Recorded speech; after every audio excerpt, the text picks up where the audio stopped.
कि आपका भी कहीं अपमान हो रहा हो और अपनों से अपमान हो रहा हो, तो आपको जवाब देने की जरूरत नहीं है। जो तुम्हारे रास्ते में कांटा बो रहा है, बोने दो, तुम ना बुरा सोचो। चलो, यदि दक्ष ने अपमान किया, चलो मैं सिंपल भाषा में समझाऊं, आप लोगों ने माना कि मुझे गाली दी और मैंने भी आपको गाली दे दी, तो आप में और मुझ में अंतर क्या रहा?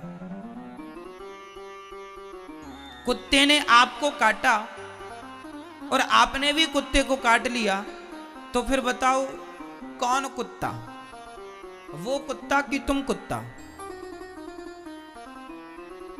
बोलो मेरी मां।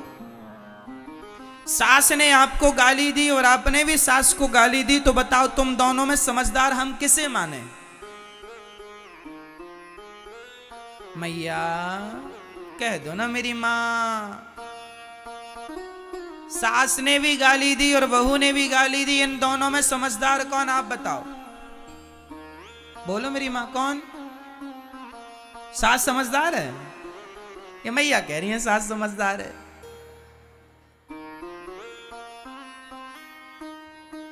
सास ने गाली दी और बहू ने भी गाली दी, इसमें दोनों ही मूर्ख हैं। समझदार वो कहलाते हैं जो एक गाली दे और दूसरा चुप रहे, तो जो चुप है वो समझदार है। क्योंकि हमारे यहां सिंपल कहावत है, कुत्तों के मुंह नहीं लगा जाता। जो गाली दे वो कौन, भौंकता कौन है? आज सास भौंक रही है, तो तुम भी भौंकोगी क्या? आज बहू भौंक रही है, तुम भी भौंक लो। जो भौंक रहा है वो कौन है? कुत्ते के वंशज हैं। भौंकते रहो।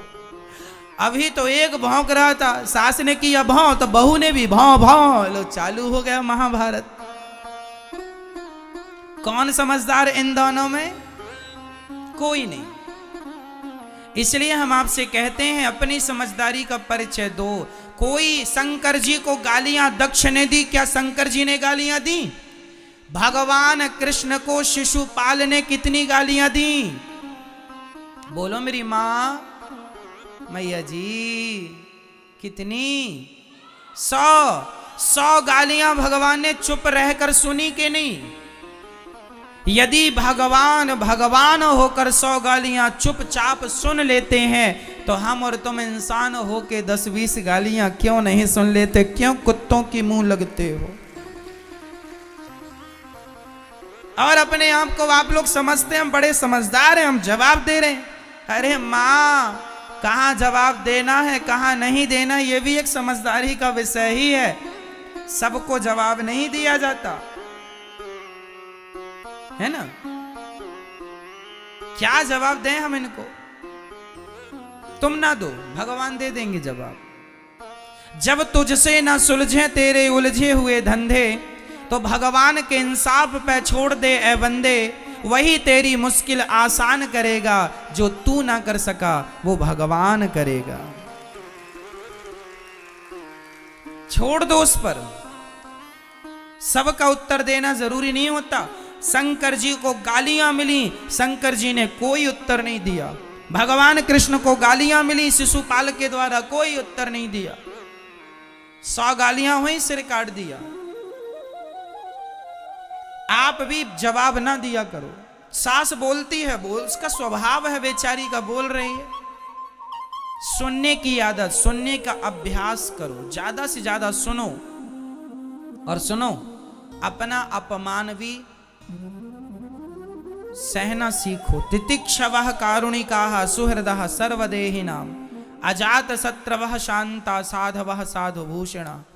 वही व्यक्ति समझदार है, वही व्यक्ति सफल है जिसके अंदर सहनशीलता ज्यादा है।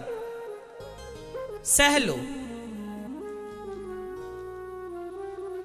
यदि पाकिस्तान हमारा अपमान करे तो बिल्कुल ना सहो, पर तुम्हारे अपने ही तुम्हारा अपमान करें तो कोई बात नहीं, अपने हैं, माफ करते चलो। इनसे क्या झगड़ा करना। आपका भाई आपका अपमान कर रहा, माना कि माना कि आपका सगा भाई आपका अपमान कर रहा है, तो क्या लड़ोगे उससे? तुम्हारी तो भाई है, इसलिए उसे उसकी तरफ ना देखो। पागल हो गया, दिमाग खराब है, कुत्ता सवार है इसके ऊपर, भौंकने दो। कहां इससे मुंह लगा रहे हो? क्योंकि वो मेरे भाई ही तो है। अपनों से ना जिद पालो, अपने से ना लड़ो। हाँ, कोई आतंकवादी है, कोई दूसरा है, तो उससे लड़ जाओ, जीतो। किसे जवाब देना है, किसे जवाब नहीं देना, यह भी विवेक का विषय है। आप लोग जिसे जवाब देना होता है उसे तो देते नहीं है, और जिसे जवाब नहीं देना उससे लड़ते हैं। ये लड़कियां अपने भाई से लड़ बैठती हैं, लेकिन उसी लड़की को कोई सड़क में कोई परेशान कर दे, कोई लड़का, तो भाग के रोती रोती आ जाती है, मम्मी मम्मी उसने परेशान किया। अपने भाई को तो जड़ देती थी दो चार, उसे क्यों नहीं जड़ दिया? जिससे लड़ना हो उससे तुम लड़ती नहीं हो, और जिससे लड़ना नहीं उससे लड़ती हो। क्यों? तो किसके सामने चुप रहना है, किसके सामने बोलना है, यह विवेक का विषय है। जब तुम्हारी लड़ाई तुम्हारी सास से हो, मां से हो, भाई से हो, तो इन रिश्तों में जहर ना घोलो, इनसे कोई उत्तर ना दो। ये कह रहे हैं चलो गुस्सा है, बोलने दो। हम लड़के किससे लड़ रहे? भाई से। क्या मिल जाएगा भाई से लड़के? इनसे कोई उत्तर नहीं। लड़ना है उनसे लड़िए, लड़ना है भ्रष्टाचार के खिलाफ लड़िए, आवाज उठाइए। लड़ना है किसी के साथ अत्याचार हो, अनाचार गलत हो रहा, उसके पक्ष में खड़े हो जाइए, लड़िए। लेकिन आजकल लोगों को कोई काम नहीं, अपने भाई से लड़ते हैं, अपनी सास से। चलो अब खा लिया, पेट भर गया, चलो अब बहू आओ जरा लड़ लें तुमसे हम, आओ दो दो हाथ की हो जाए। लो चल रही है घर में तू मैं तू मैं चल रही है।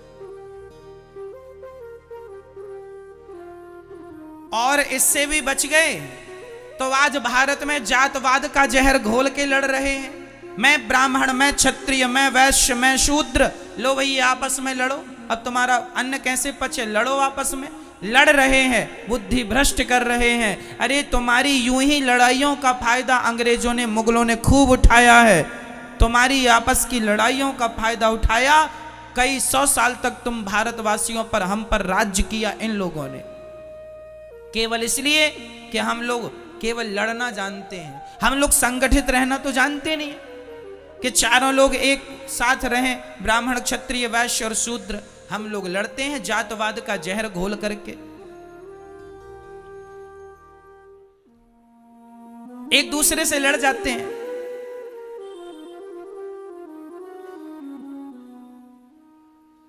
ऐसे ही लड़ो आपस में। कल फिर कोई और आएगा तुम्हारे देश में, कब्जा कर लेगा, फिर करना उसकी गुलामी। आदत हो गई है गुलामी करने की तुम्हारी, कभी मुगलों की कभी अंग्रेजों की। अब ऐसे फिर लड़ो, फिर करना किसी की गुलामी। मेरी मां, मेरे नौजवान दोस्तों, जाग जाओ, सबको गले से लगाओ। कोई जातवाद नहीं है। गुर्जर कहता है मैं बड़ा, जाट कहता है मैं बड़ा, ब्राह्मण कहता है मैं बड़ा, क्षत्रिय कहता है मैं बड़ा। वो फलाने गुर्जर और जाट आपस में लड़ जाते हैं। क्यों लड़ती हो? तुम दो थोड़ी हो, तुम एक हो। क्षत्रिय और वैश्य आपस में लड़ जाते हैं, तुम दो हो क्या? अरे ऐसे ही लड़ते रहोगे तो कैसे काम बनेगा? आज बहुत सारे मुसलमान लोग ना हिंदुओं के नाम की फेसबुक में आईडी बना लेते हैं, और वो जाट बन गए, अपने आप को जाट बन के गुर्जर को गाली दे दी, एक ने गुर्जर बन के जाट को गाली दे दी। वो है मुसलमान और लड़ा रहे हैं हम सबको, लो आप और हम लड़ रहे हैं अज्ञानवश। खूब ऐसा चलता है। क्षत्रिय लोग ब्राह्मणों को गाली दे देते हैं, ब्राह्मण लोग क्षत्रियों को गाली देते हैं। गाली ना हम तुम्हें देते हैं ना तुम हमें देते हो। तीसरा ही मंथरा, कैकेयी और दशरथ जी में कोई भेद नहीं था, भेद पैदा करने वाली ये मंथरा है। उसी तरह आज भी समाज में कुछ लोग भेद पैदा करने वाले हैं। ऐसे लोगों से अपने आप को बचा के रखना है और आप संगठित रहिएगा। रामचरितमानस में लिखा है, जहां सुमति तहां संपत्ति नाना, जहां कुमति तहां विपत्ति निदाना। जहां संगठन है वहां सब प्रकार की खुशहाली है। जहां झगड़ा है, यदि आपस में हम बिखर गए, ये चार उंगलियां अलग अलग हैं, चारों एक हो जाएंगी, मुट्ठा हो जाएगा, एक मार दो दांत टूट जाएंगे, वो चारों अलग अलग रहेंगी तो कुछ नहीं कर पाओगे आप। इसलिए संगठित। झाड़ू एक होती है ना, कचरे को साफ करती है, पर वही झाड़ू बिखर जाए तो स्वयं कचरा बन जाती है। यदि बिखर गए तो कचरे हो जाओगे। इसलिए मेरी माँ, संगठित रहना। बच्चों को कहना आपस में लड़ाई ना किया करें, भेदभाव मिटा दो। ब्राह्मण क्षत्रिय वैश्य शूद्र हिंदू हम एक हैं। बटो मत, बट जाओगे तो अस्तित्व खतरे में पड़ जाएगा। सब जरूरी है, ज्ञान जरूरी है, विज्ञान जरूरी है, भक्ति जरूरी है, सब जरूरी है, संगठन भी जरूरी है। हम संगठित रहें। हम चार भाई हैं, एक बाप की संतान हैं। बताओ ब्राह्मण का पिता कौन? ब्राह्मण का पिता कौन? ब्राह्मणोस्य मुखमासीद बाहु राजन्यः कृतः ऊरु तदस्य जदवैश्यः पदभ्यांगुं शूद्रो अजायत। वेद मंत्र है ये। वेद में लिखा है भगवान नारायण के मुख से ब्राह्मण का जन्म हुआ, भगवान नारायण की भुजाओं से क्षत्रिय का जन्म हुआ, भगवान नारायण की जंघा से वैश्य का जन्म हुआ और भगवान नारायण के चरणों से शूद्र का जन्म हुआ। तो चारों के पिता एक ही हुए कि नहीं? पिता कौन है? नारायण। भगवान नारायण से ही ब्राह्मण क्षत्रिय वैश्य और शूद्र का जन्म हुआ। जब हम एक ही बाप की संतान हैं तो फिर झगड़ा किस बात का है? हम तो चारों एक ही हुए। गुण कर्म विभागशः, केवल आदमी के गुण कर्म के कारण विभाग हो गए। भगवान ने कह दिया एक पिता के विपुल कुमारा, एक बाप की चार संतानें थी, एक बेटा जरा ज्ञानी था तो बेटे का नाम रख दिया ब्राह्मण। क्या नाम रखा? ये ब्राह्मण है। एक बेटा ज्यादा युद्ध कौशल था, युद्ध में कुशल था, नाम रख दिया क्षत्रिय। एक जरा पैसे पे जरा ध्यान था तो नाम रख दिया वैश्य। और एक बेटे का सेवा में मन था, तीनों का सहयोग करता था, तीनों से प्यार करता था, उसका नाम रख दिया शूद्र।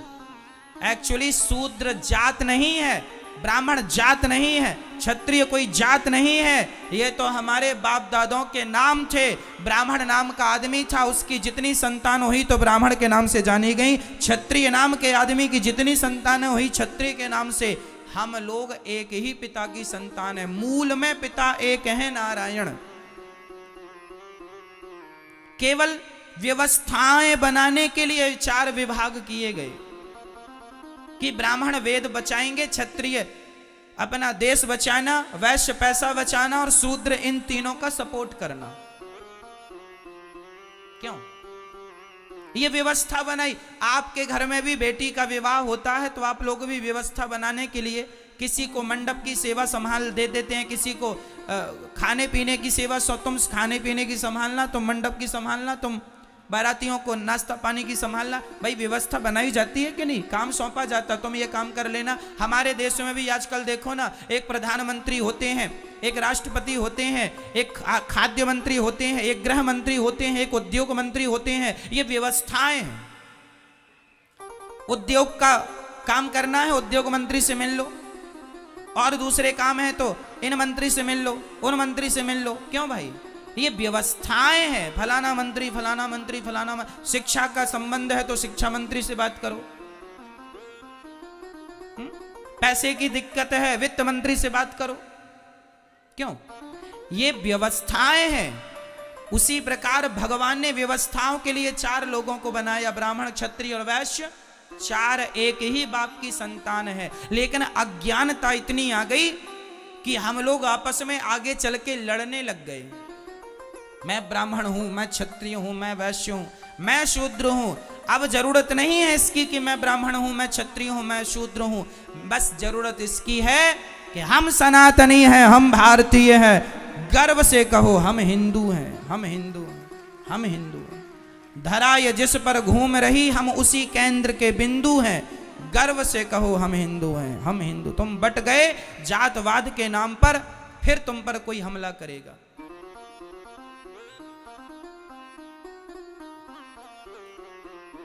आज क्रिश्चियन लोग गांव-गांव में जाके हिंदुओं के गांव को धर्म परिवर्तन करा रहे हैं, और हिंदुओं के गांव को जो कम पढ़े लिखे लोग थे उनको क्रिश्चियन बना रहे हैं।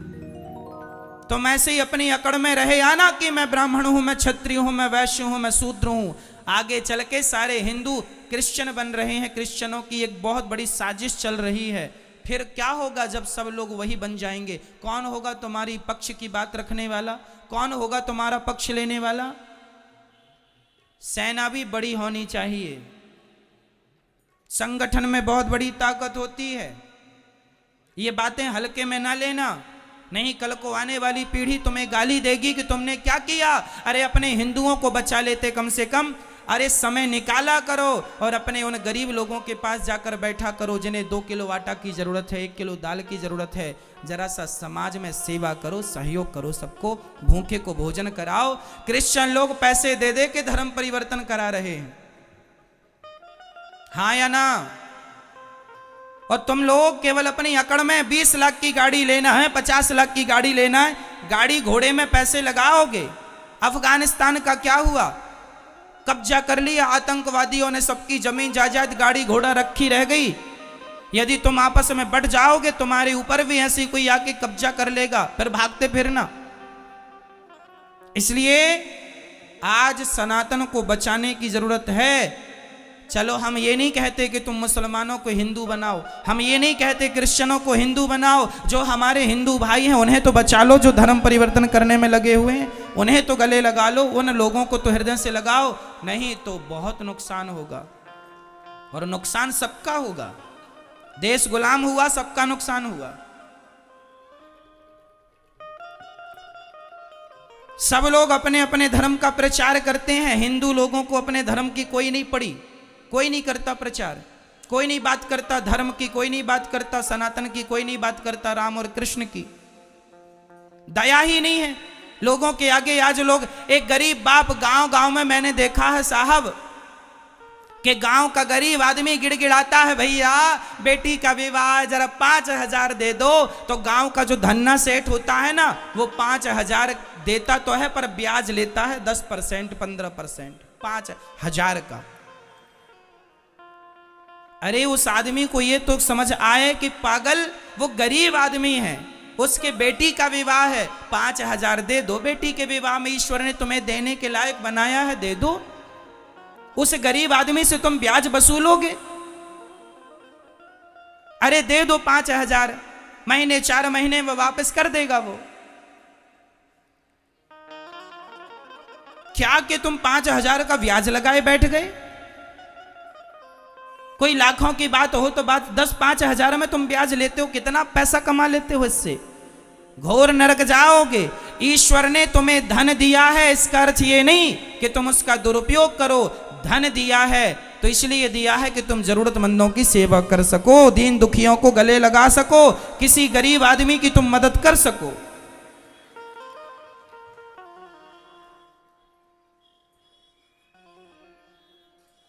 जीवन में ईश्वर ने दिया है, परोपकार करना चाहिए, घटता नहीं है। याद रखना, लिख के रखना, दान करे धन ना घटे, लिखा है ये।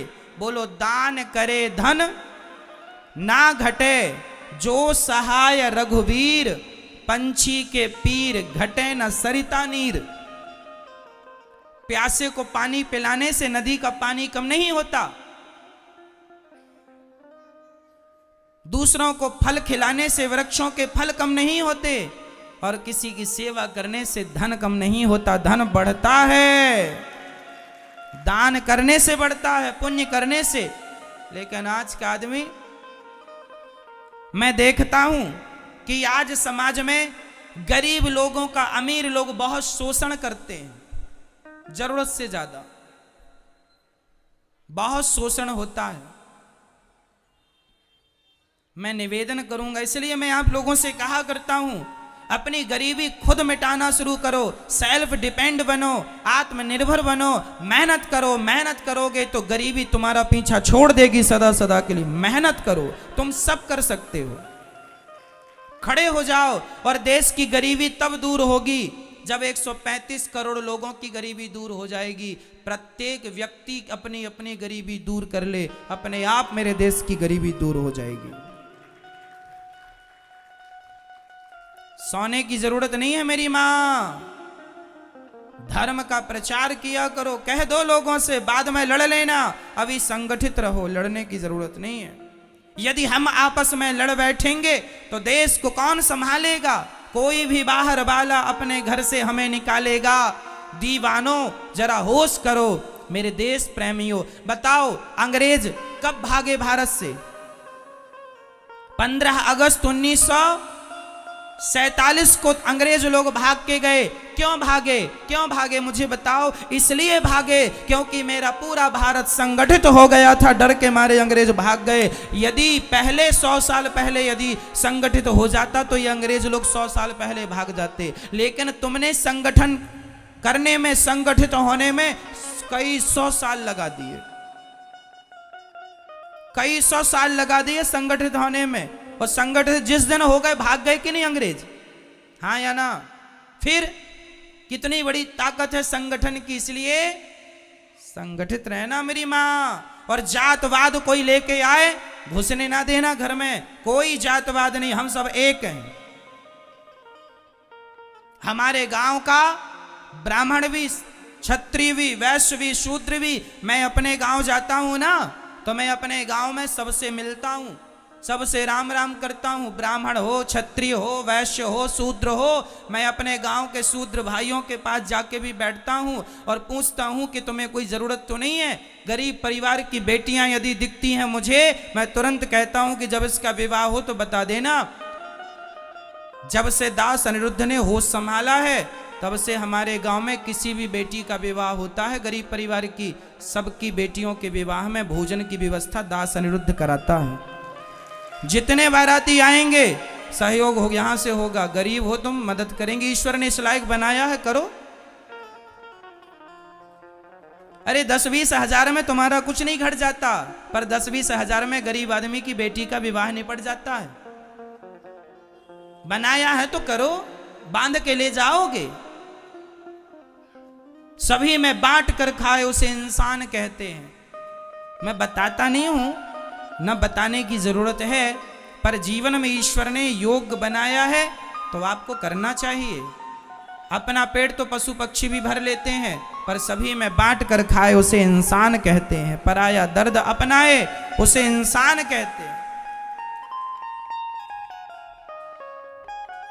मैं छुआछूत नहीं रखता बिल्कुल। हमारे गांव में जितने लोग हैं सारे लोग, चाहे मोची समाज हो चाहे कोई, मैं सबको बैठता हूं, सबके पास बैठता हूं, सबको अपनी तरफ से राम राम करता हूं, सबके साथ बैठता हूं, बगल में बैठता हूं, सबका हालचाल पूछता हूं, भैया कैसे हो, सब आनंद है, कुशल मंगल है। सबसे हंसता हूं, सबसे बात करता हूं, सबको गले लगाता हूं। यहां गौरी गोपाल वृद्धाश्रम में भी मेरी वृद्ध माताएं रहती हैं। यहां सब प्रकार की माताएं रहती हैं, ब्राह्मण मैया, क्षत्रिय मैया, वैश्य मैया, शूद्र मैया।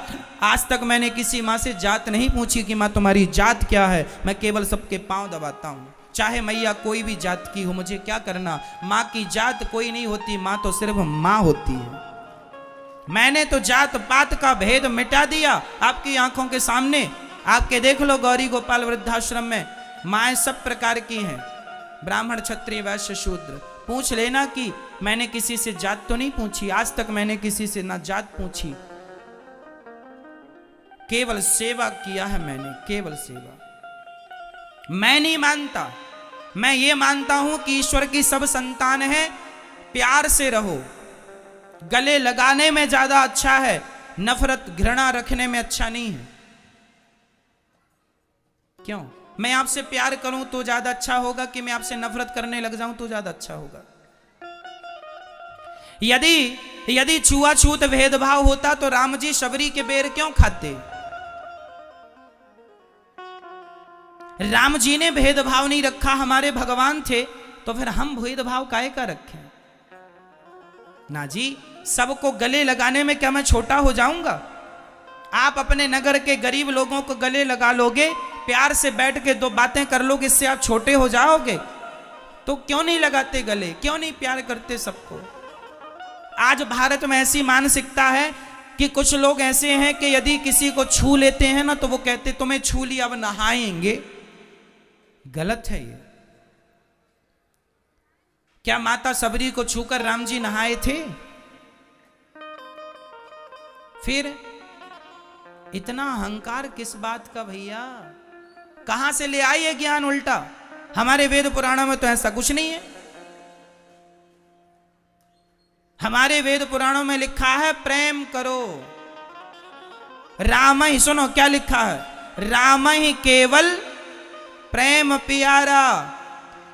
मैं उदाहरण देके फिर बोल रहा हूं, क्या हमारे रैदास भक्त मोची नहीं थे? जात के मोची थे, जूता सिलते थे, लेकिन उनके पास सभी लोग जाते थे, उन्हें प्रणाम करते थे, उनका आदर करते थे। हम ये कहना चाहते हैं कि जिसके अंदर भक्ति है, जिसके अंदर योग्यता है, उसको आप प्रणाम करने में कोई बुराई नहीं है। बाकी सबको गले लगाएं, गले लगाने में भी कोई बुराई नहीं है। राह में आए जो दीन दुखी, सबको गले से लगाते चलो, प्रेम की गंगा मिटा दो ये जहर। बहुत बड़ा नुकसान हो जाएगा मेरे देश का यदि ये जहर बना रहा तो।